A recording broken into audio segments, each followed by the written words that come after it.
Halo teman-teman, selamat pagi. Assalamualaikum warahmatullahi wabarakatuh. Salam sejahtera buat kita semua. Hari ini kita belajar sama-sama ya. Kita akan ngobrol-ngobrol tentang natural bodybuilding lifestyle atau lifeway dengan sahabat saya, saudara saya Ricky Syamsuri ya. Kita lihat Ricky udah masuk atau belum.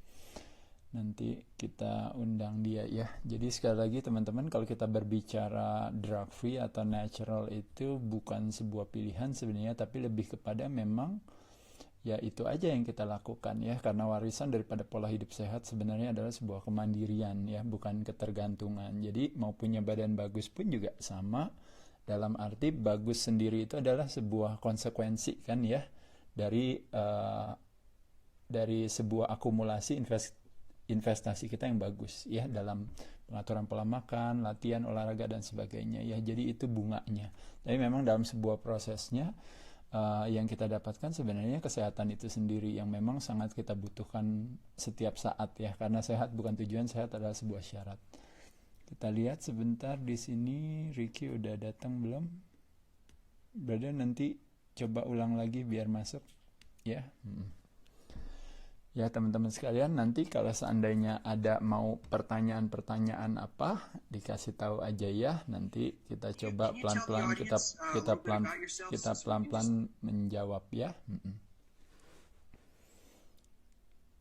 Oke. So we can just get an introduction about what's going on today. Ya, kita masih tunggu mana Ricky. Baik teman-teman, sekali lagi mungkin kalau teman-teman mau tanya beberapa hal ya, saya akan mulai langsung ke teknis aja ya. Nanti kalau Ricky masuk nanti kita ini ya, kita lihat Ricky belum masuk ya.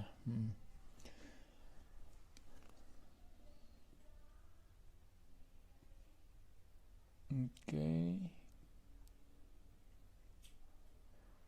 Selamat pagi, thank you, terima kasih teman-teman. Baik, udah cukup banyak. Oke, ini Ricky ada. Ya, go live with Ricky ya. Oke. Baik, kita tunggu sebentar teman-teman. Ya, jadi sekali lagi kalau kita berbicara pendekatan, oh ya tuh. Bisa bro. Halo teman-teman, sudah datang ya. What's up? Ya, what's up brother? Ya. Jadi kita pagi ini akan sedikit ngobrol-ngobrol ya, brother ya, tentang pendekatan kita dalam hal latihan dan sebagainya. Mungkin sebagai introduction ya, kalau buat teman-teman yang mungkin belum kenal Ricky ya, Ricky sebenarnya sudah tidak muda lagi ya, dia orang tua juga. Pedes tuh kayaknya tuh, pedes. Jadi tapi satu hal yang kita syukuri ya teman-teman ya, yang kita lihat dari perjalanannya juga sama seperti apa yang saya lakukan juga. Nah, satu hal yang saya kagumi juga buat Ricky adalah menjalani olahraga ini udah cukup lama, menjalankan juga bukan sekedar pamrih dalam arti mau memenangkan sebuah pertandingan atau apa ya Rick ya, tapi lebih kepada memang udah gaya hidup yang memang dilakukan bahkan sampai hari ini kalau bisa dibilang mungkin ya sebagian dari kita, ada Ricky, saya, mungkin teman-teman yang lain juga ya, saya rasa ya teman-teman kita yang memang meskipun nggak tanding nggak apa ya, tapi ya udah badannya siap tanding aja terus gitu ya, karena mungkin memang sesuatu lifestyle ya, jadi sesuatu yang menyenangkan. Nah di pagi ini kita bisa ngobrol-ngobrol tentang hal tersebut ya. Mungkin kalau kita balikin lagi dulu ya Rick ya, waktu itu dulu Ricky kan pertama kali itu sebenarnya udah mulai latihan sejak tahun 90-an kali ya Rick ya dulu ya. Iya 90-an. Dari 90-an atau bahkan 80-an kali ya, atau 90 ya, karena pertama kali kita ketemu kan sebenarnya waktu dulu. Jadi kalau Ricky, kalau teman-teman tahu, saya pertama kali ketemu Ricky itu kurang lebih ya, itu kalau nggak salah, ini mungkin saya bisa salah, kalau nggak salah itu sekitar tahun 90-an kalau nggak salah ya, atau 91 kali ya? Enggak. 192 Pak. Ya 90-an kenapa, Rick? Sebenarnya lo nggak ketemu gue sebenarnya, Rick. Hah? Tapi Jadi? maksudnya, ya kan, jadi ceritanya gini teman-teman. Dulu saya kan atlet panco gitu kan. Nah, jadi saya ikut pertandingan panco. Nah, di pertandingan panco itu saya bertemu sama sama jagoannya Ricky gitu ya. Jadi ya kan Instruktur bener kita, ya. instruktur gym, Iya, iya. Jadi dulu Ricky ikut di sebuah fitness center. Nah, kebetulan instrukturnya Ricky ini gitu ya, dia Yoi. ikut tanding gitu kan ya, dan dia memang atlet binaraga ya, dan saya kebetulan belum Iya. jadi atlet binaraga. Nah, beliau ini dia ikut tanding lah di dalam panco itu. Nah, badannya juga bagus ya, Rick ya. Dia Bagus, ya. ya. Dia bagus. Dia juga peraih medali perak PON ya kalau nggak salah, atau medali perunggu PON Iya, lah sempat. gitu. Iya, jadi nggak usah disebut namanya. Nggak enak nanti. Jadi intinya Ricky pertama kali datang, ya pertama kali ngeliat saya itu justru di tahun itu. Kalau nggak salah, makanya Rick saya bilang kalau nggak salah itu tahun 91-an 90-an. ya. Kalau nggak, Iya. 90 apa 91 ya. Itu Iya. tepatnya di itu di kompleknya Pak Ahok. Di Pantai Di Mutiara Pantai itu. Mutiara, Iya. iya, Pantai Mutiara ada lomba panco pada saat itu. Nah, jadi saya ketemu sama instrukturnya Ricky, jadi saya tanding sama dia. Nah, kebetulan Ricky support orang ini gitu, makanya jadi untuk pertama kalinya ya, Ricky ya, mungkin Iya. pertama Lihat kali panco. melihat panco, jadi ketemu saya. Cuma pada saat itu saya juga belum jadi atlet. Cuma Ricky agak bingung aja nih, orang udah kecil, cuma modal tinggi doang, tapi kok trainer gue yang badannya lebih bagus kok malah kalah gitu ya. Yoi, udah paling jago deh, makanya gila. Instruktur udah gede banget kan, wah tinggal nunggu bantai semua orang nih. Waktu itu ngeliat si Ade pertama kali datang tuh sama temennya nggak salah ya, tinggi gitu ya. Pikir Ongki Mas Alexander. Pikir Ongki Alexander datang nih, waduh pakai celana Nike tight gitu ya. Tapi kayaknya badannya sih atletis ya. Nah udah akhirnya ya. intinya di Dulu situ berat ketemu. saya cuma 70 lah kira-kira ya, kalau teman-teman tahu. Ya, Dengan tinggi 70 deh. 183. Nah, 70 kilo kan, nah 70-an lah. Ya. 70-an, iya. Ya pokoknya Nah, disitulah intinya pertama kali ngeliat sama olahraga panco. Setelah itu pas lagi belum semifinal dia malah itu ya, malah belum apa semifinal ya? Baru babak awal sebenarnya ya ketemu. Iya babak awal, iya. Iya, ketemu dulu gitu. Iya, jadi saya lihat nih kayaknya si kan nggak tahu namanya nih, dari itu lihat kayaknya kuat nih ya. Santai aja sih Bro Ade itu, santai dia, nyantai gitu kan. Sedangkan instruktur saya tuh yang wah udah pakai tank top hitam gitu kan ya. Tangannya gede pecah, gue bilang waduh ini dibantai 2 detik nih gitu ya. Pas udah begini kita ayo ya ini nama samarnya Tigor. Gor ayo Gor. Wah, siap kata dia. Ya kan ini lucu banget nih, mesti gua share nih soalnya kan. Jadi pas itu panco si Ade cuma begini aja, dia santai diem gituin gaya gitu, kayak gue bilang nih orang patah juga tangannya bentar lagi. Taunya dia begini dia mulai kok nggak gerak, kayak gue bilang ini bagaimana nih, udah mulai apa belum? Terus si Ade tuh kayak begini aja nih, mungkin ngetes kali, ini orang udah hitam kagak narik lagi gitu kan. Dan itu nggak lama kalah, gila, cuman begitu dong kalahnya. Waduh, gue pusing juga tuh ngeliatnya kan, ini kenapa begini nih panco nih, kok yang ototnya banyak kalah gitu ya. Itu udah akhirnya udah cut the story short, udah lah pokoknya salut aja ya. Ternyata Ade terakhir nggak salah masuk semifinal ya soalnya ya.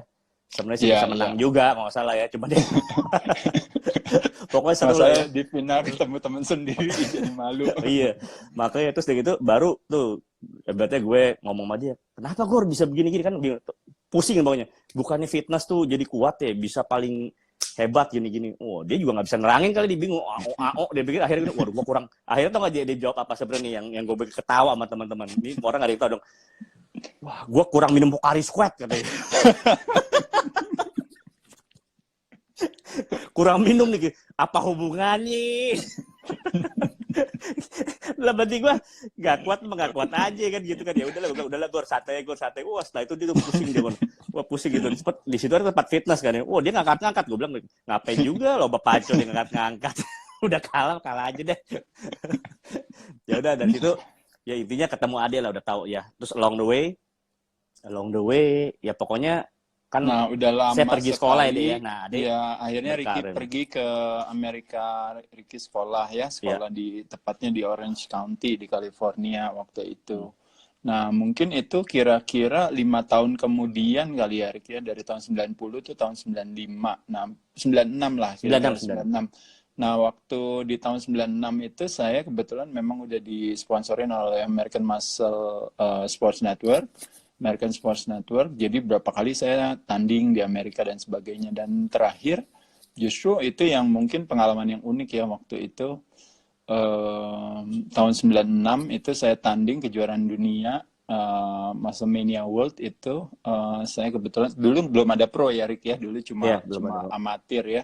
Saya berhasil menang di kelas saya di light heavyweight, lalu menang overall lagi gitu. Beberapa teman saya yang nonton cuma 3 orang pada saat itu. Iya. Termasuk Dayat dan Dedi Wigraha ya. Iya, Kalau Dedi. teman-teman tahu ya, sahabat kita di di Alliance Jiu-Jitsu. Teman udah lama banget dulu, saya masalahnya sering nginep di rumah Dedi. Nah, setelah saya selesai juara, nah di belakang panggung ada anak gendut cabi lari-lari ke saya tapi gede, tebel gitu ya, tapi agak gendut gitu ya. Waduh, Bro, pedes part 2 tuh kayaknya. bro, gue orang Indonesia juga nih katanya. Ya Gua iya orang ngomong Indonesia juga. ya. Masa orang Arab. Gue orang Indonesia juga nih. Oh iya, saya Ricky ini gini. Oh, saya kuliah di sini. Oh iya, sejak itu akhirnya kita temenan barengan ini apa gitu. Iya. Dan kebetulan memang kan karena Ricky juga udah ikut fitness udah cukup lama ya, mungkin 5 tahunan. Tapi pada saat Iya. itu memang stylenya bulking up ya bro ya. Jadi Iya. pokoknya yang penting Stay buff. gede tebal terus gitu ya. Nah, bahkan Betul. terakhir waktu dulu lagi main sama saya, kalau teman-teman tahu Ricky pernah nanya sama saya gini, bro, kapan nih bikin pertandingan binaraga tapi yang pakai baju gitu? Dinilainya pakai baju ya, Bro. Iya, pakai baju. Aduh, Jadi biar tebal-tebalan. ada tebal. Jadi kalau teman-teman tahu itu kurang lebih hampir 15 tahun yang lalu ya bro ya, hampir 20 tahun yang lalu ya, mungkin ya tahun 95 itu mungkin memang juga jarang ya orang yang badannya gede, tebal gitu ya, jarang karena memang dulu kebetulan yang namanya metabolic syndrome, obesitas, diabetes itu bukan penyebab kematian nomor 1 di Indonesia. Oh gitu. Pada saat itu iya, jadi makanya orang-orangnya masih kurus-kurus ya. Jadi di satu sisi ya memang jadi jarang gitu orang ngelihat orang badannya gede atau badannya tebal atau apa gitu ya. Tapi sejak itu akhirnya kita jadi bersahabat dan sejak itu Ricky pelan-pelan latihannya lebih baik, lebih bagus dan ya sampai hari ini ya terus ya. Ya. Justru belajar kalau- dietnya di sini ya deh. Justru tahu nutrisinya Iya. banyak pas lagi balik. Jadi orang suka Iya. salah kaprah dipikir, oh tuh temennya zamannya dulu kan saya suka dibilang tuh, ingat banget pokoknya temennya Adiara yang chestnya tebel. Nah gitu tuh, ibaratnya tuh ya ngomongnya gitu ya. Ada lagi anak-anak juga bilang, tuh backnya kalau pakai baju kayak pakai ransel gitu kan. Banyak nih pokoknya, mungkin karena gendut kali ya. Tebel-tebel. Makanya banyak aja deh. Itu akhirnya Iya. ya udah gitu. Intinya kalau mau tahu tentang natural bodybuilding ya belajar sama brother kan, belajar sama bro. Setelah itu ya diet juga gimana kan, nggak bisa diet pertama kali juga kan, ngapain sih. Nah pertama kali lihat pertandingan kan, jadi saya lihat pertama kali lihat pertandingan binaraga itu di Indonesia tuh lu ya bro ya yang ajak ke Semarang ya. Nah itu baru ngeliat tuh tandingan anak-anakku kering-kering gitu ya, pas dari panggung gede-gede, pas turun kenapa jadi kurus gitu kan. Jadi bingung nih bagaimana nih, perasaan di panggung kayaknya badannya gede-gede pecah-pecah, pas turun di panggung saya lihat ini yang tadi turun gitu kan, nggak salah nih badannya begini. Nah terus baru adik bilang, bro bilang, wah fitness olahraga visual, kita as a natural bodybuilder memang kadang memang, salah paham ya. ya orang ya, kadang suka melihat bahwa seolah-olah bahwa anak binaraga itu harus badannya gede, besar, tebal sehari-hari seperti itu. Padahal kita tuh sebenarnya lebih kepada seorang seniman pada sesungguhnya kan ya.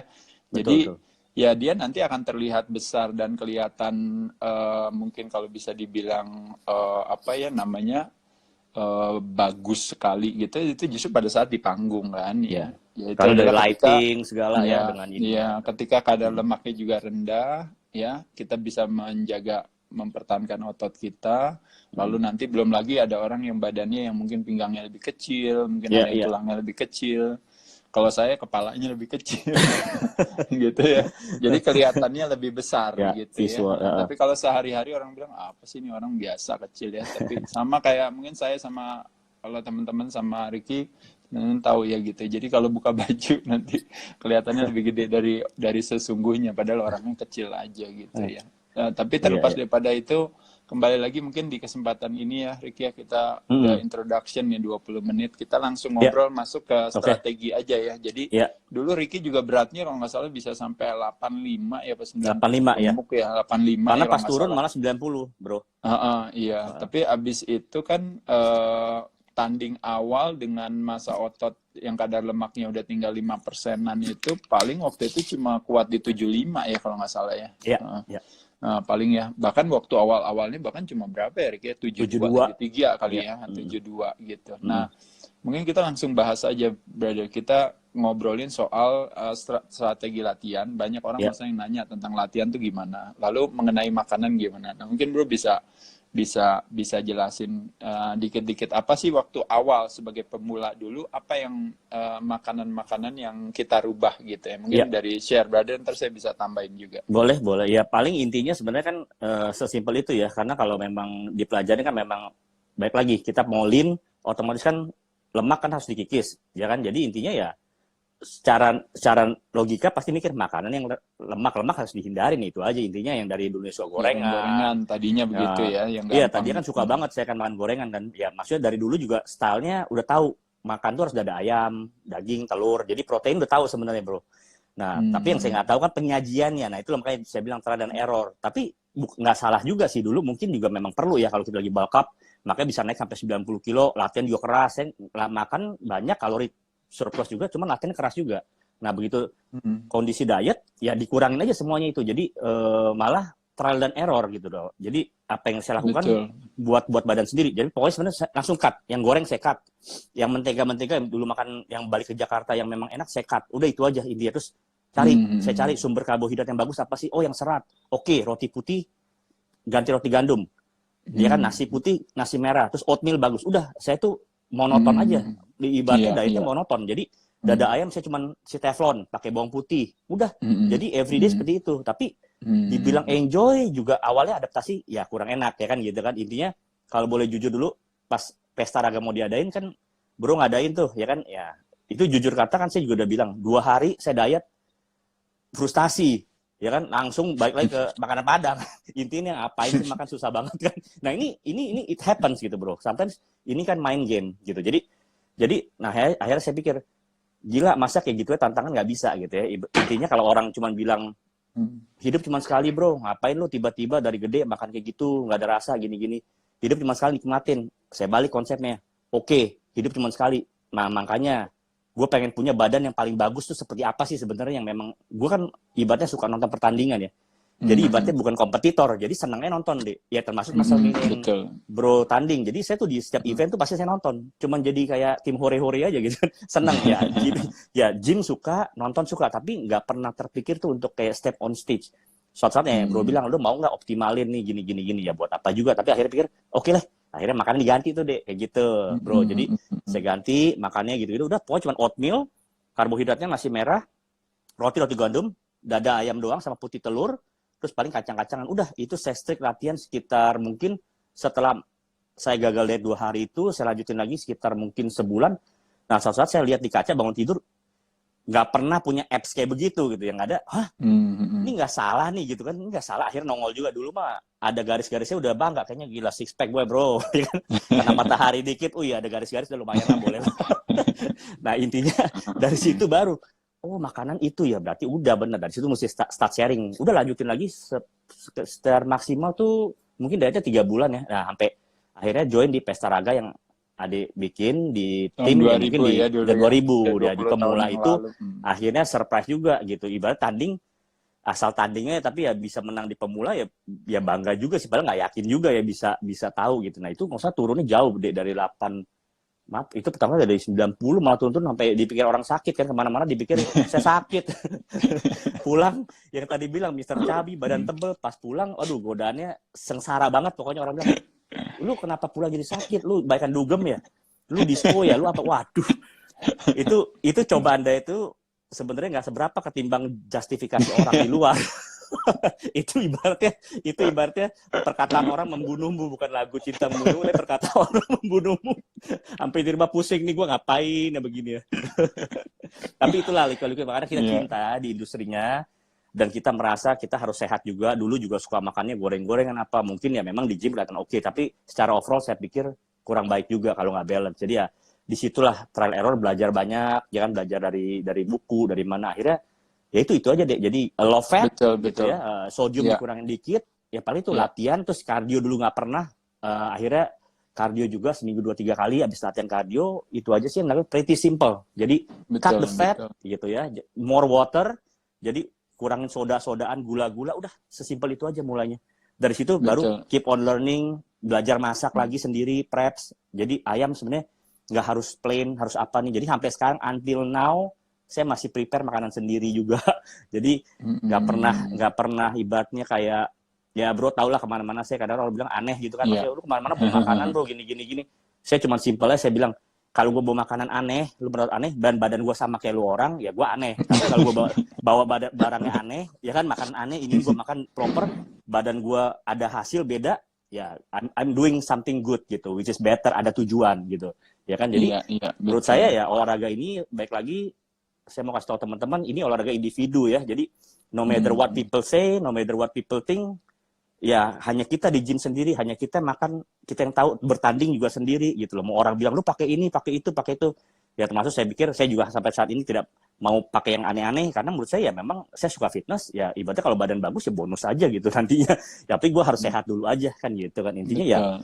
Ya it's a process sport lah, it's process sport, dan ya seperti yang kita udah kampanye bahwa ini bukan short term, natural lifestyle bodybuilding ini long term, juga the most effective anti-aging buat semua orang. Ya kalau memang orang nggak tahu, nggak perlu ini itu ya udah just sekarang berapa brother umurnya, kasih tahu. Sekarang umurnya sih 20 tahun, tapi dengan 27 pengalaman ditambah 47. Saya umur 47 brother. Ya masih bisa ke mall, masih bisa. Waduh, ke mall 45 ke bawah nih nggak bisa. Waduh. Sorry, diam di rumah brother. Iya, diam di rumah nih, gimana kacau. Jadi teman-teman sekalian, mungkin saya buat satu kesimpulan ya dari tadi yang Ricky jelaskan kepada teman-teman. Jadi nomor satu, memang di satu sisi itu memang kita perlu punya sebuah pemahaman. Makanya kenapa saya selalu bilang pemahaman adalah fondasi daripada sebuah kepatuhan. Karena ketika kita nggak paham, kita pasti banyak bingungnya. Oh ini gini, ini gitu. Nah waktu kita dari berat kotornya itu kan 90 Ricky. Lalu waktu dia kering banget, itu beratnya mungkin cuma 72. Tapi 72 itu adalah berat bersih. Artinya berat murni ketika kadar lemaknya dari yang mungkin jangan-jangan ya tadi bisa pernah 25% gitu ya. Mungkin bisa, ke atas ya. Tiba-tiba sekarang jadi tinggal 5% gitu. Jadi teman-teman bisa bilang bahwa ini tuh benar-benar ibaratnya kalau secara finansial, ya ini net worth yang sesungguhnya ini gitu. Karena yang sebelumnya itu kan masih ada biaya utang apa segala dan sebagainya. Nah, jadi ini tuh berat murninya. Nah, jadi ketika kita berat murni itu kadang-kadang kita di satu sisi kita kecil hati, kok gue cuma segini, padahal biasanya gue 90 kilo. Gue lebih tebel ya kalau pakai baju. Tapi pada saat kita pakai baju, sedangkan kadar lemak kita memang setinggi itu. Jadi saya rasa teman-teman mesti kembali lagi bahwa kita mesti jujur aja sama diri kita sendiri. Nah, itu sebenarnya salah satu ya kalau teman-teman tahu dalam hal dunia binaraga itu memang kalau kita berbicara persyaratan salah satunya memang harus jujur, terutama dalam hal latihan dan dalam hal makan. Kadang kita sering kan kalau teman-teman kalau diliatin orang makannya dietnya ketat, pas giliran temennya pergi dia makan sembarangan gitu kan. Atau kebalikannya pada saat latihan kalau sama temennya semangat, tapi kalau latihan sendiri malah santai. Nah, tantangannya daripada olahraga binaraga itu adalah kalau teman-teman tahu, nah ini dia ya, kalau kita membayangkan badan kita itu adalah displaynya daripada apa yang kita pamerkan gitu ya, ibarat kayak dalam pameran lukisan ya displaynya ya itu adalah si kanvas itu dengan lukisannya atau si kayu dan batu itu dengan ukirannya gitu. Nah kalau dalam dunia binaraga kita yang mendisplay itu badan kita yang hanya cuma ditutup oleh posing trunk ya, jadi cuma posing trunk saja gitu ya, atau misalnya celana dalamnya itu saja gitu ya. Nah jadi pada saat itu kalau seandainya kita nggak latihan keras, kita nggak diet ketat, itu orang lain langsung bisa lihat kalau kita itu kerja keras atau tidak gitu. Jadi Ya, nggak ada yang bisa menutupi lagi gitu. Nah, hal yes. itulah sebenarnya yang bisa kita petik pelajarannya adalah bahwa di dalam olahraga ini itu benar-benar sesuatu yang menyenangkan karena secara mental kita akhirnya bisa benar-benar melakukan itu emang benar-benar bukan karena orang lain, benar-benar kita lakukan karena diri kita sendiri gitu loh. Ya, Jadi teman-teman betul. paham ya. Jadi kita bisa latihan bareng sama teman kita yang badannya bagus. Kita bisa dimotivasi oleh trainer atau coach atau mentor atau personal trainer yang baik gitu ya. Tapi kembali lagi kalau kitanya sendiri nggak benar-benar nggak paham dan patuh atau disiplin dengan apa yang kita lakukan, ya nanti badannya akan terlihat memang tidak ini ya. Ya, Ya ya, beda ya. mungkin kalau zaman sekarang lain ya, semuanya ngepostnya masalahnya di kamera, jadi kalau di kamera bisa lebih keras dikit lah ya. Diedit-edit. Bisa edit dikit gitu ya, angle-nya juga beda out angle, badannya jadi lebih tebal gitu ya. Tapi Iya. kalau pada saat kenyataan sesungguhnya ketika kita buka baju di depan orang itu kadang-kadang kita nggak bisa ini lagi, jadi memang butuh satu ini. Nah, dari pendekatan dietnya tadi Ricky tadi kalau teman-teman tahu, jadi berbeda dengan pendekatan diet hari ini ya Ricky, di mana Ya, mayoritas adalah orang-orang yang kegemukan ingin menurunkan berat badan gitu ya. Makanya betul. kenapa belakangan akhirnya kayak memotong kalori dengan akhirnya berbagai strategi, mulai dari akhirnya jadi puasa, lalu intermittent fasting, sekarang Ya, juga ada pendekatan, kalau zaman dulu sebenarnya namanya high fat diet, tapi high sekarang fat diet. namanya ya sekarang namanya ketogenic diet. Kan dulu ingat kan Rick, dulu Ya, WBF, zaman dulu ingat gak WBF pernah Gary Stridham dan kawan-kawan yang zaman ya. dulu tuh. Waktu itu Mhm. dia kan pernah, dan kebetulan waktu tahun 90 itu kalau teman-teman tahu pernah terjadi yang namanya kayak IOC pada saat itu, IFBB kan kepengen berharap suatu saat Binaraga bisa masuk Olimpiade. Ya, Nah, persyaratan daripada IOC pada saat itu adalah bilang kepada si Ben Weider, bilang bahwa boleh kamu kalau seandainya Binaraga mau masuk ke ini, tapi harus dengan cara yaitu adalah harus drug free kan gitu. Jadi berarti ya, atlet-atletnya nggak boleh. Makanya tahun 1990 kalau teman-teman bisa balik lagi ya, cek-cek lagi, itu tahun 90 zamannya waktu Lee Haney hampir kalah sama Lil Berada pada saat itu tuh, itu pada saat dimana ada drug test di Mr. Olympia gitu itu itu ya, ya. teman-teman bisa bayangin pada saat itu kondisi badannya orang-orangnya itu benar-benar kayak normal-normal banget gitu, nggak kayak zaman sekarang atau zaman setelahnya itu ketika Ya. semuanya jadi bentuknya kayak monster karena memang ada pengaruh obat di Enhancement sana ya. ya, enhancement ya. Nah, Ya. jadi pada saat itu, nah salah satu yang populer itu adalah si high fat diet itu gitu, Oh iya, yang iya. Oke. dilakukan oleh banyak anak-anak binaraga itu. Jadi ketika kita mau kering kan ingat kan, jadi otomatis kan nasi putih kurang gitu kan pada saat Ya, itu. Otomatis kita nggak minum gula, otomatis kita nggak apa. Nah, ketika kita turunin karbohidrat, pertanyaannya kan adalah tenaganya datangnya dari mana yes, gitu. Nah, pada betul. saat itulah makanya sumber tenaga lain ya udah berarti kita ambilnya berarti dari lemak gitu. Yes, Nah, betul, makanya betul. kenapa pada saat itulah ada muncul namanya terminologi high fat High diet fat yang diet, sekarang jadi buat ya tenaga yang itu ya deh. iya, jadi tenaganya dari fat, tapi fatnya yang bagus. Iya, Dari fat kuning bagus ya. telur, dari salmon, dari ikan, dari minyak kelapa, dari extra virgin olive oil. Jadi saladnya dipakein oil gitu kan, Ya, kayak gitu-gitu ya. ya, Atau kalau kayak sekarang misalnya orang bilang, oh iya saya pakai butter gitu ya. Jadi ayamnya dibutterin, tapi sayanya nggak masukin nasi gitu ya misalnya. ya, Dan sebagainya, dan sebagainya. Nah, jadi sebenarnya kalau kita ngomongin diet itu sebenarnya sebuah siasat teman-teman sekalian. Nah, cuma memang kalau badan kita memang udah kering banget, memungkinkan kita untuk memakai standar diet bodybuilding yang umum, yaitu adalah apa? Karbohidrat kita makan dari karbohidrat yang berserat, seperti misalnya kan berarti kalau brother makannya berarti kan tadi ambilnya dari nasi merah, lalu apalagi oatmeal. tadi bro? Oatmeal, Lalu apalagi? ya yang proses roti gandum, ya Iya, kan kayak kadang gitu. roti gandum, Nah, iya. kacang Kurang lebih itu merah. aja ya, 3 Ya ya. itu Tapi aja kurang lebih intinya 3 situ. ya. Nah, jadi kalau teman-teman lihat di sini kompleks karbohidratnya teman-teman bisa lihat itu semua rata-rata indeks glycemicnya yang lebih rendah karena seratnya tinggi ya, teman-teman tahu. Nah, Yes. kedua, begitu masuk protein, mau nggak mau proteinnya nggak bisa protein yang konten fatnya tinggi, bener kan? Kayak gitu kan, Betul. mau nggak mau karena kita udah masukin karbo. Nah, jadi proteinnya berarti jadi lean protein. Nah, lean protein ini berarti dapatnya dari apa? Kalau seingat saya dulu berarti paling suka kan dada ayam ya. Dada ayam, ya. Dada ayam. Terus apalagi telur juga gak masuk? Putih telur, ikan. Putih telur. Ya, Nah, ikan. putih telur rasionya berapa? Rasio antara kuning dan putihnya? Saya kalau Atau 12 nggak makan kuning sama sekali? makan. Kalau 12 saya makan. kuningnya Oke. 2, ya. Kuningnya Oke, 2. jadi kalau teman-teman bisa lihat di situ berarti rasionya kurang lebih 1:6 gitu ya, Bro, ya berarti ya. Ya. Ya, oke. Ya, kalau 1:6. kayak saya misalnya teman-teman saya 1:5 lah gitu ya.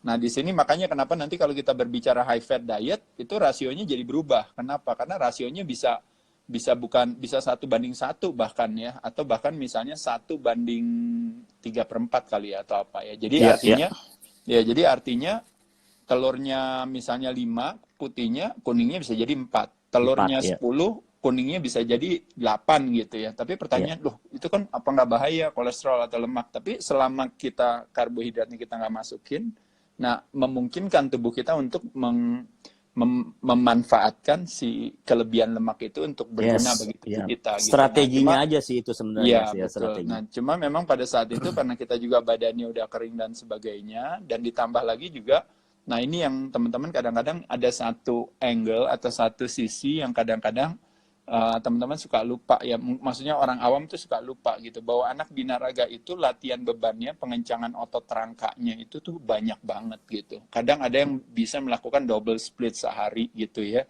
atau bahkan triple split kali ya, mungkin bisa 2 kali 3 kali sehari ya. Zaman muda kita dulu latihan luar biasa ya, Ricky, ibaratnya kayaknya 1 kali aja nggak cukup gitu sehari. Tapi itu pun juga sehari kan juga kita kurang lebih kan paling 1 jam, 1,5 jam ya, antara 60 atau 90 menit lah gitu.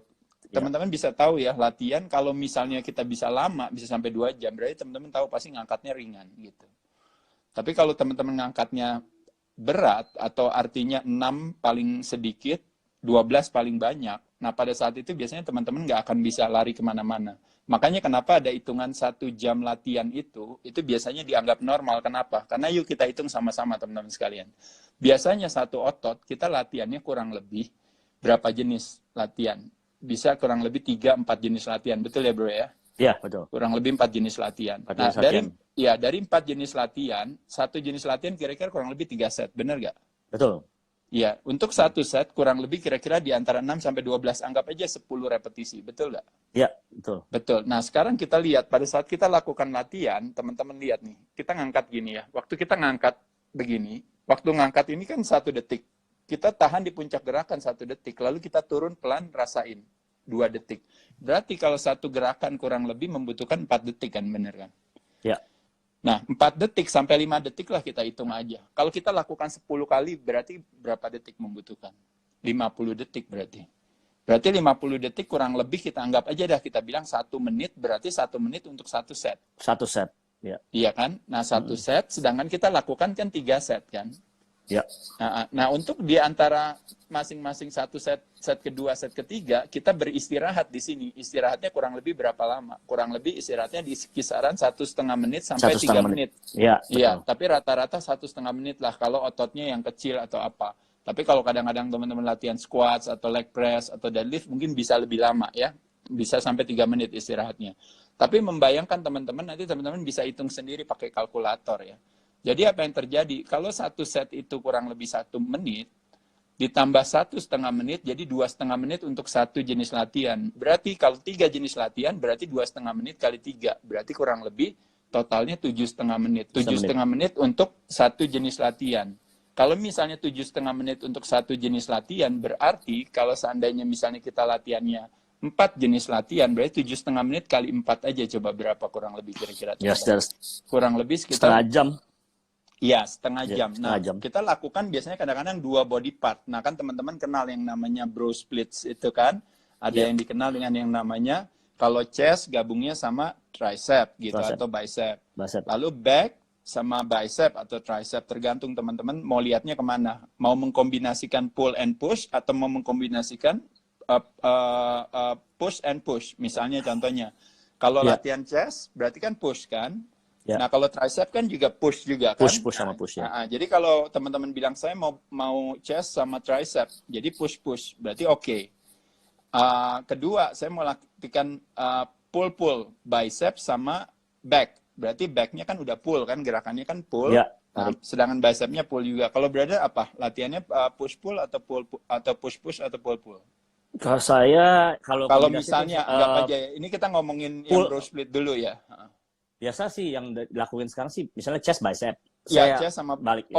Oke. Nah, berarti teman-teman lihat ya. Berarti Mas Riki lakuinnya berarti chest sama bicep. Berarti chestnya alasannya berarti supaya dua-duanya fresh kan, Rick ya? Ya, Berarti optimal. Karena jadi, kalau tricepnya agak capek. Iya, karena tricepnya udah capek gara-gara chest, nanti harus tricep, nanti tricepnya nggak optimal, betul. Nah, jadi teman-teman bisa lihat di sini ada 4 ini makanya jenis latihan yang paling umum orang lakukan. Jadi chest sama tricep, berarti back chest sama bicep, chest sama bicep, berarti back sama triceps ya. Betul. Abis itu ini shoulder sama traps ya, benar ya? Yep, betul. Nah, shoulder sama traps berarti di sini baru legs, kan gitu ya? Ya. Betul ya. Nah, jadi teman-teman bisa lihat. Betul. Nah, jadi teman-teman bisa lihat di situ dengan kita memakai konsep kayak gitu, nanti akan jatuhnya per satu sesi ini akan jatuhnya itu kurang lebih kira-kira kenanya di kisaran 60 menit gitu loh maksudnya. Makanya kenapa alasan orang tanya bilang kok lo latihan 1 jam aja gitu ya. Karena kalau kita benar-benar memakai strategi itu tadi, jadi ngangkat kalau 6 kali aja udah susah teman-teman, berarti bebannya tuh udah pas banget, udah paling berat. Yes. Tapi kalau seandainya 12 kali gampang banget kan masih bisa. Artinya apa? Memberikan kesempatan kepada teman-teman untuk menambah bebannya. Tambah beban. Nah, kenapa? Karena kembali lagi, indikator daripada muscle building kan adalah beban yang berat. Gitu kan? Benar kan? Makanya kenapa kayak Ricky ngangkat pemanasan dulu buat awalnya. Kelar, abis itu baru nambah kan bebannya baru tambah sampai akhirnya cuma kuat kurang lebih sekitar ya 6 kali lah, 4 kali mungkin ya, 4 sampai 6 ya bro ya. 4 sampai 6 ya paling sedikit. Nah, jadi kurang lebih itu sih alasannya. Nah, sekarang masuk ke latihannya brother. Kira-kira kita langsung masuk per body part ya biar cepat karena waktunya terbatas. Dan nanti saya 10 menit terakhir kita ngomongin soal, kalau teman-teman tahu ya, saya sama Mas Riki kita baru bikin aplikasi fitness baru yang namanya IOFit. Ya, teman-teman bisa cek di iofit.id ya. Nanti teman-teman bisa download tuh aplikasinya di sana. Banyak berbagai hal, tapi kita juga kan lagi sedang membangun. Makanya kenapa nanti kayak berbagai program-program yang saya lakukan, yang Ricky lakukan, itu nanti mudah-mudahan bisa banyak ada di sana ya. Terlepas daripada teman-teman juga bisa dapat dari YouTube-nya kita masing-masing atau dari Instagram-nya kita masing-masing. Cuma kalau di aplikasi itu kan senangnya kan teman-teman bisa paling nggak dapetin banyak hal, mulai dari bisa mau belanja, mau apalagi sih brother, mau lihat program, atau bahkan sekarang ini kita ada, kita sekarang ini bahkan ada satu fitur ya bro ya di IOFit.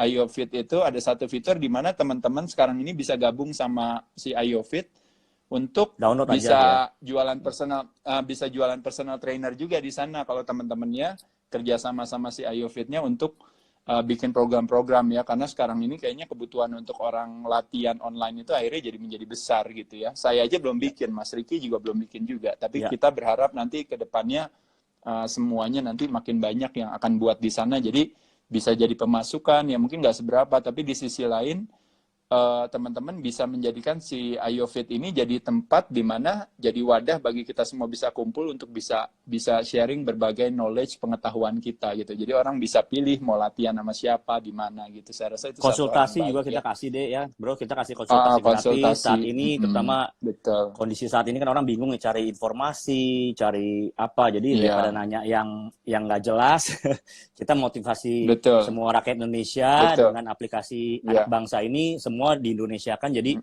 kiblatnya udah jelas. Kita memang menyehatkan semua orang. Ya paling gambarnya seperti ini sih ya kalau download tuh IOFit.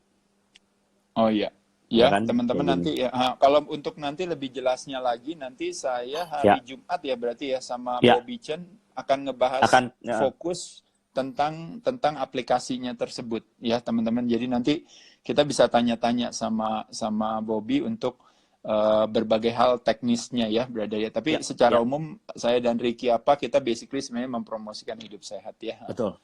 Oke bro, kita balik lagi ke body part nih. Contoh misalnya salah satu yang orang terkenalnya kalau ingat Ricky Samsuri adalah chest-nya sama tangannya gitu yang gede gitu. Nah, bro, boleh share latihannya, brother. Kalau untuk chest, pendekatan latihannya apa, jenis Ya, latihannya apa, berapa ya, reps, berapa betul. repetisi, mungkin ada tips-tips dalam latihan. Ya, sebenarnya sih nggak yang spesial banget lah ya. Maksudnya kayak, ya, oke mungkin kalau dari bodybuilding kan the way we pose kan, mungkin di panggung, wah chestnya bisa begitu, bisa begitu. Sebenarnya sih semua sama aja. Dimana kalau kita kondisinya lean, maka bentuk kita semua akan kelihatan. Tapi kalau saya Ya, basically kalau sangat latihannya simple. gitu, Ya jadi latihannya pendekatan, simple banget, simple ya banget. oke, Jadi misalnya pemanasan saya pakai isolation, ya misalnya yang flies atau cable itu cuma buat oke, jadi buat buat pemanasan, oke. ya buat pemanasan gerakan pertamanya. Paling saya cuma 3 sih. Cuman saya selalu latihan itu selalu beda angle semuanya. Jadi nggak pernah saya lakukan misalnya satu arah chest lurus, chest press terus nggak pernah. Jadi saya mainkan Oke, misalnya incline, flat atau decline ya. Jadi seperti itu. oke, Isolation oke, juga. dengan Jadi gerakan yang sama, oke, gerakan oke, oke, sama. baik. Jadi chest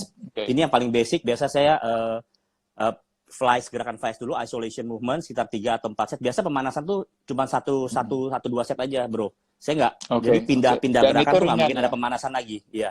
Oke, Jadi orang tuh biasa tapi kan itu akan ringan. wasting time, buang waktu itu pemanasan terus. Ntar habis dia pindah dari cable crossover, dia pindah ke chest press, dia pemanasan lagi. Yang ada, Pemanasan lagi, iya. betul. Soalnya otot kita udah panas. Jadi when it's ready, kita masuk jump up langsung ke medium weights aja. Jadi medium, heavy gitu ya. Heavy yang kita bisa kontrol. Maksudnya kayak saya misalnya 6 sampai 8 repetisi, ya udah begitu saya masuk ke beda gerakan, misalnya flies udah selesai 4 set.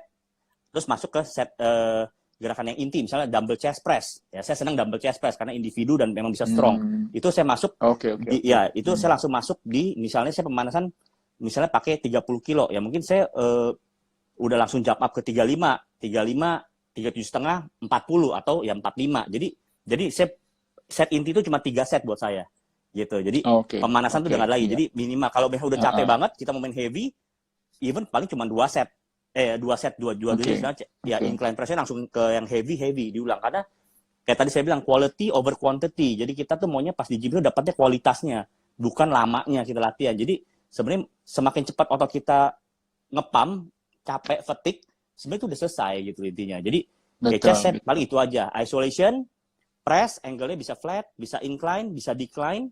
Ya, ntar satu cari lagi pakai isolation, pakai cable, pakai dumbbell sama pakai barbell. Itu 3 saya selalu harus kombinasi. Jadi saya nggak pernah pakai barbell terus nggak pernah. Gitu. Oke, bagus. Ya, jadi teman-teman, ini saya kasih masukan dulu, dipotong sedikit, brother. Iya, nggak apa-apa, bro. Biar teman-teman tahu, isolation movement itu ya teman-teman, gerakannya tuh kayak flies gitu ya. Itu hanya melibatkan ibaratnya satu persendian. Yang kena ototnya juga cuma satu otot aja, yaitu adalah chest-nya aja. Nah, kebalikannya daripada kalau ini isolation, ini yang namanya compound movement. Nah, kalau compound melibatkan lebih dari satu persendian, melibatkan lebih dari satu otot yang terlibat, gitu. Contohnya misalnya kalau teman-teman bench press. Nah, waktu bench press, teman-teman melibatkan persendian mana aja. Bukan cuma persendian bahu, juga persendian lengan, kan gitu ya. Bukan cuma ototnya yang kena, bukan cuma otot chest aja, tapi juga kena otot tricep sama otot bahunya. Nah, tapi kalau tadi Mas Riki lakuin tadi, yang dilakukan, itu berarti fokus cuma ke chest-nya aja. Jadi bahunya, bahunya nggak kena, tricepnya nggak kena juga, teman-teman. Nah, itu dipakai sebagai pendekatan pemanasannya, gitu. Nah, pertanyaannya orang pasti kan tanyanya gini kan, Rik ya. Boleh nggak kalau saya pakai itu di pendekatan finishing-nya? Jadi bukan starting-nya, tapi finishing-nya. Jawabannya boleh ya, teman-teman. Boleh, ya. Ngerti ya? Nah, cuma buat pendekatannya Brother Ricky Samsuri, dia memakai itu sebagai buat awalnya ya, bro ya, berarti ya. Ya, get the blood flow. Jadi kayak kita, tapi sebenarnya nggak ringan juga. Itu udah inti. Iya, cuma memang tantangannya dari isolation movement itu memang nggak pernah bisa terlalu berat. Kenapa? Karena kalau terlalu berat, nanti kenanya di persendian. Paham ya, teman-teman ya? Sedangkan kalau compound movement memungkinkan kita training to failure, nggak masalah. Karena pun kalau jatuh ya udah nggak kenapa-napa gitu kan. Cuma kalau di sini di isolation, kalau kita ngangkatnya terlalu berat, flies misalnya dengan beban yang terlalu berat, potensi cederanya itu besar gitu kan. Potensi cederanya karena dia gerakannya tuh benar-benar lebih punya potensi risky gitu. Iya. Banyak secondary muscle yang bekerja deh, bro. Jadi kalau misalnya kalau kita main isolation kan misalnya kayak dumbbell crossover kan kita hanya fokus di chest, squeeze. Kalau kita udah berat, otomatis otot-otot lain Nanti akan yang terus lainnya bekerja dari punggung, terus dari semua. iya, Nah, iya. Nah, iya. begitu otot lain yang bekerja, berarti kita udah mematahkan definisi si Betul, isolation tadi. betul. Paham Udah ya nggak teman-teman optimal, ya? Jadi udah nggak iya, jadi optimal. berarti udah nggak optimal. Jadi teman-teman Ya, stick ke situ. Oke, ya. bro. Itu berarti habis itu baru terakhirnya penutupnya baru compound, brother. Ya, compound atau yang di mesin. Nah, jadi tadi Oh, jadi saya jadi selalu pakainya pakai yang chest kabel, press. ya chest press atau any kind of isolateral machine aja. Jadi Oh, oke, angle-nya harus oke. beda-beda. Jadi yang bisa chest Oh, press itu tetap sama. Oke. tetap sama. Dimana mungkin pada saat terakhir kan tenaga kita juga sebenarnya udah habis.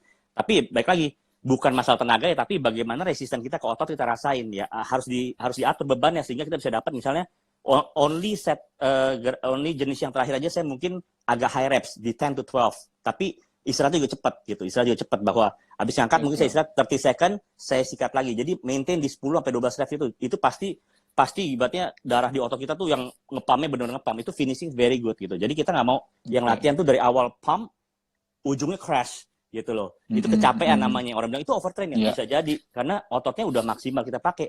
Terus poinnya, saya belum banyak di gym bro, ngomong saya belum melakukan ini. Yang ngapain? There will be another day.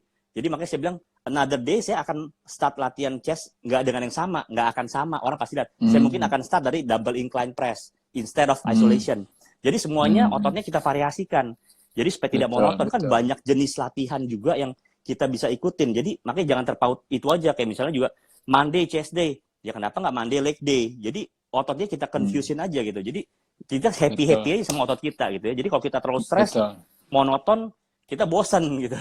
Betul, itu aja sih ya. Simple things aja sih, simple things. Oke, nah yang satu lagi sekarang kalau arms, bro. Nah, arms gimana, brother? Karena Ya, kita kan sama. juga nggak, ini karena waktunya terbatas nih, kita nggak bisa bahas semua otot. Tapi arms, nanti kita bikin terus ya, Rick ya, kayak gini. bikin nanti terus, ntar kita buat lagi, biar juga teman-teman juga kenal juga dengan IOFIT-nya juga, tapi di sisi lain juga teman-teman bisa dapetin masukan-masukan melalui IG Live yang seperti ini. Nah, kalau arms, kalau arm bicep saya biasa start dari yang gerakannya lurus dulu, vertikal.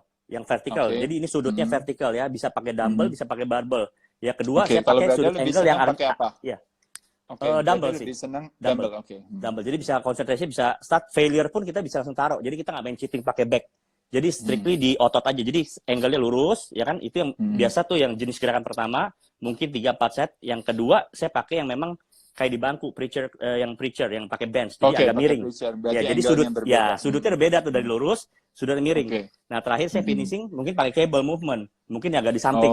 Nah, gerakan. Jadi semua 3 angle kita dapatkan. Ya, nanti next berikutnya kita pakai cable yang mungkin dari belakang kita squeeze ke depan. Nah, jadi selalu kita variasikan aja. Tapi kalau tangan itu harus ada satu compound yang benar-benar kita bisa latihan very heavy. Nah itu mungkin pertama kali, makanya saya choose tadi dumbbell atau barbell. Di mana kita bisa lebih yang berat. Jadi pakailah momen pertama kita pakai itu seberat mungkin yang kita bisa angkat. Repetisi mungkin 6-8. Kalau ada spotter lebih bagus lagi, bisa dioptimalkan the last 2 reps dibantuin ya untuk squeeze di atasnya. Jadi hindari sebenarnya cheating sih bro ya. Jadi memang kalau memang kuat ya kuat, tapi bukan sok kuat. Nah bagaimana saya bilang. Jadi esensinya nggak kena. Banyak main di back, kalau kita banyak main di back ya kan. Kalau ada training partner is good ya kan untuk itu. Jadi angle-nya saya mainin straight, angle, miring sama isolation di atas. Paling gitu aja sih sebenarnya. Oke. Ya. Nah, teman-teman saya simpulkan daripada pendekatannya Ricky ya tadi. Nah, makanya tiap orang punya pendekatan yang berbeda-beda yang sebenarnya nggak ada masalah ya, brother ya. Kita bisa punya pendekatan-pendekatan yang berbagai macam. Tapi kita belajar hari ini dengan Ricky Samsuri ya, kalau teman-teman lihat adalah pendekatannya Ricky itu dia merasa bahwa ibaratnya dengan pertama dia mau lakukannya secara bertahap dulu. Makanya kenapa dia pilih bebannya yang ringan-ringan dulu, tapi dia fokusnya lebih ke isolation dulu baru ke compound. Nah, pertanyaan orang kan, boleh gak saya compound dulu karena saya mau memakai prinsip yang namanya priority training principle. Kan tenaga saya lagi gede-gedenya nih, saya takutnya kalau nanti kebanyakan kayak Mas Ricky, nanti terakhirnya saya pas giliran mau compound saya udah nggak ketemu. Ya udah turun. Ya boleh aja, nggak ada masalah. Tiap orang pasti berbeda-beda karena masing-masing orang itu punya preference. Ada orang yang senang latihannya ringan dulu, pelan-pelan, lama-lama ternyata makin ini ya. Nah kalau jawaban saya dari itu ya brother ya, jawaban saya adalah mungkin saya juga sebenarnya agak mirip. Jadi lagi waktu saya muda, saya nggak ngelakuin yang dilakukan oleh Bro Ricky ya. Kalau teman-teman tahu, saya akan langsung fokus. Saya nggak mau buang waktu. Saya mau kasih tenaga saya berat langsung di compound yang karena saya nggak mau jangan sampai ibarat saya habis terlalu banyak buat pemanasan. Bahkan lagi zaman dulu karena saya muda mungkin ya gitu. Iya, jadi saya pemanasan itu bahkan kayak saya ibaratnya tersinggung dengan pemanasan. Kayaknya ngapain sih lo buang-buang waktu gitu. Manasin dulu ya gitu ya. Iya, saking egonya tinggi gitu. Jadi baru mulai bench press baru mulai udah langsung 3 plate gitu, 4 plate gitu ya. Kadang chest press aja saking saya terbiasanya saya mulai dengan 5 plate. Makanya orang yang ikutan latihan saya bingung, ini kok baru mulai udah langsung. Iya, Tapi selama memang ototnya kalau siap sih nggak apa-apa ya, maksudnya betul, udah siap, betul. Tapi udah enak. memang kalau jawaban saya adalah memang kadang-kadang kita itu ada terbiasa di otot tertentu, tapi di otot lain nggak terbiasa. Nah, salah satunya kalau saya boleh jujur, yang pendekatan yang Brother lakukan, saya lakukan di kaki tuh, Brother. Jadi, jadi kaki saya awalin dengan leg extension dulu biar panas dulu, panas dulu. Abis itu kadang latihan betis juga gitu. Abis itu kadang saya lakukan latihan leg press dengan yang ringan-ringan dulu. Jadi one leg at a time. Nah, udah makin enak, udah makin panas. Nah, baru pada saat itu baru terakhirnya ditutup baru sama ibarat baru mau masuk misalnya squats atau leg press yang heavy yang gitu ya.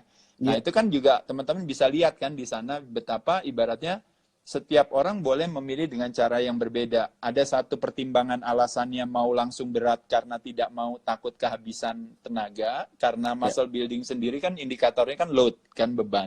Tapi di sisi lain, saya setuju dengan pendekatan Brother Ricky, kalau teman-teman tahu, yaitu adalah bahwa memang kalau kita itu bisa bertahap, apalagi tenaga kita ya, kayak anak-anak muda kan mampu ya latihan 1 jam, 2 jam gitu kadang-kadang ya. Jadi menyenangkan gitu ya, latihan pelan-pelan. Karena begitu kita udah dapat latihan, karena itu secara manfaat dan resiko tuh jauh lebih baik yang caranya Bro Ricky ya, kalau teman-teman tahu ya.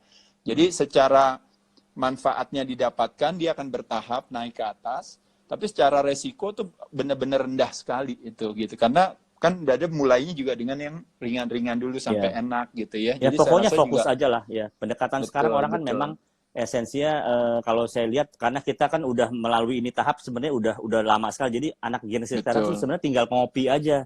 Lebih singkat sebenarnya ya. Kalau dia kuat ya dia kuat gitu. Jadi sebenarnya otot tuh tidak perlu yang berat untuk jadi ngembang ya. Pokoknya otot, pertanyaan Steven, bagaimana sih gedein otot? Ya udah latihan yang benar, terfokus, nutrisinya juga dibantu di situ, istirahat itu semua menyangkut. Jadi latihan yang smart dulu gitu, kualitasnya dibenerin dulu, udah formnya dibenerin dulu. Dan kalau udah kuat, dia akan kuat dengan sendirinya. Apalagi genetiknya kuat ya, kayak Bro kan memang kuat bicep kan.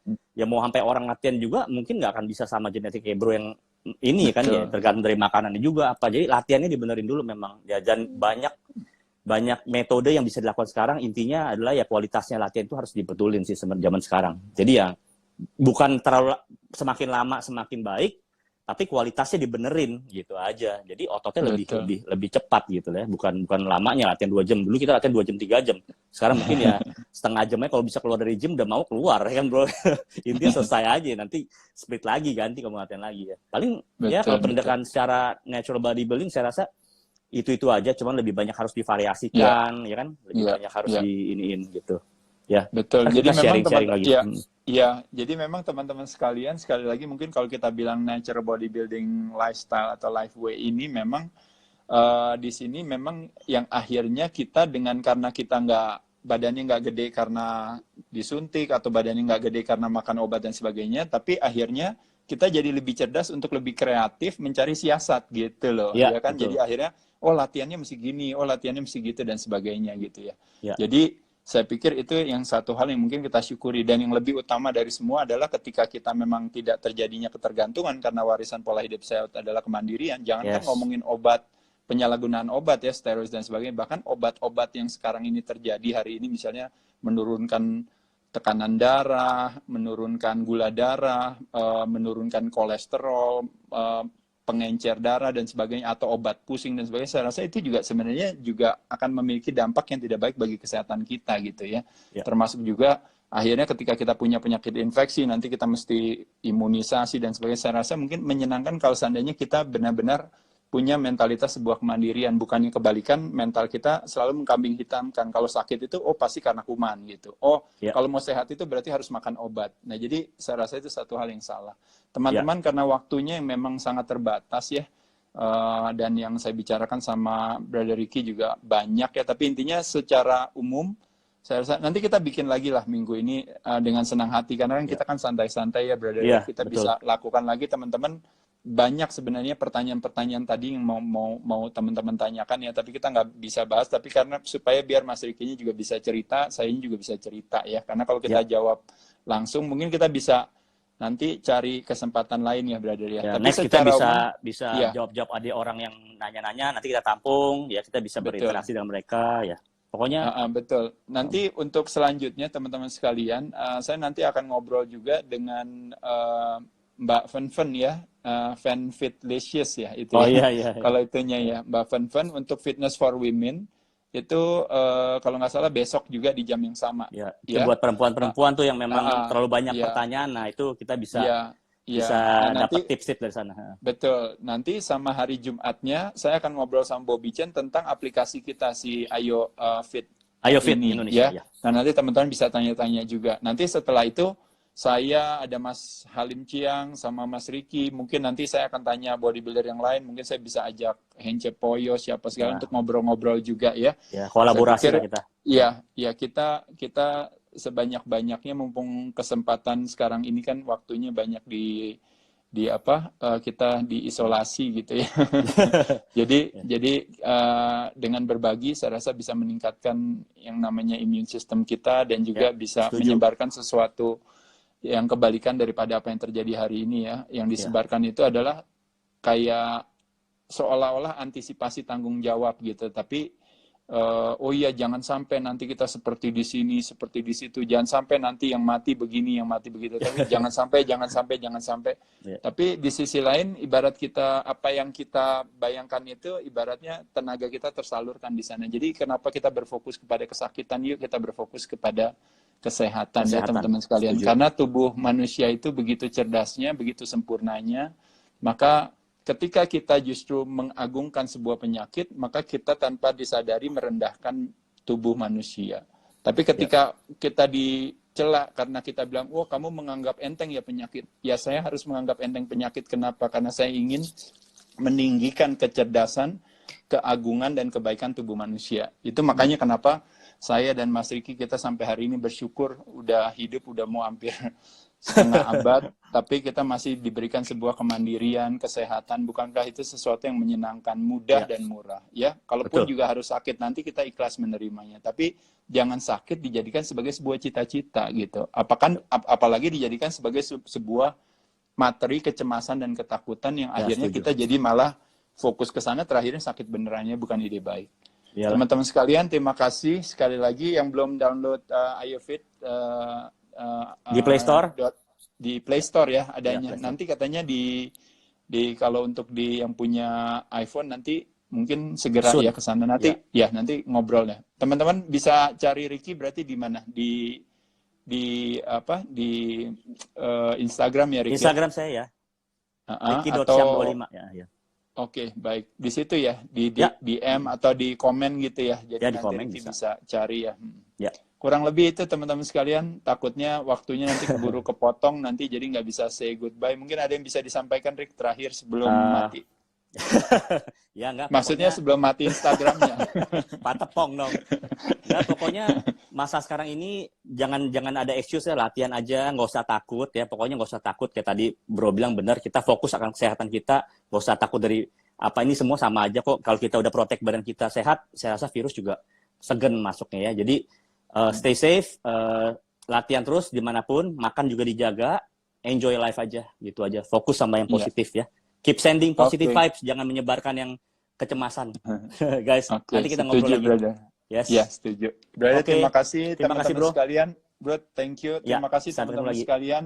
Buat teman-teman yang tadi kirimin pertanyaan-pertanyaan belum kejawab, yuk nanti kita jawab selanjutnya. Atau teman-teman bisa DM langsung ya ke kita masing-masing. Buat Denny juga dari Pekanbaru, terima kasih tuh. Kemarin sebenarnya ada beberapa pertanyaan Bro yang mau dibahas gitu sama dia. Cuma memang waktunya kita terbatas. Nggak apa-apa ya Den ya, nanti kita dalam kesempatan lain. Saya ucapkan terima kasih. Terima kasih guys. Selamat melanjutkan ibadah puasanya ya buat teman-teman. Kita ketemu lagi di kesempatan lain. Oke, Bro. Thank you, Bro. Bye. Bye.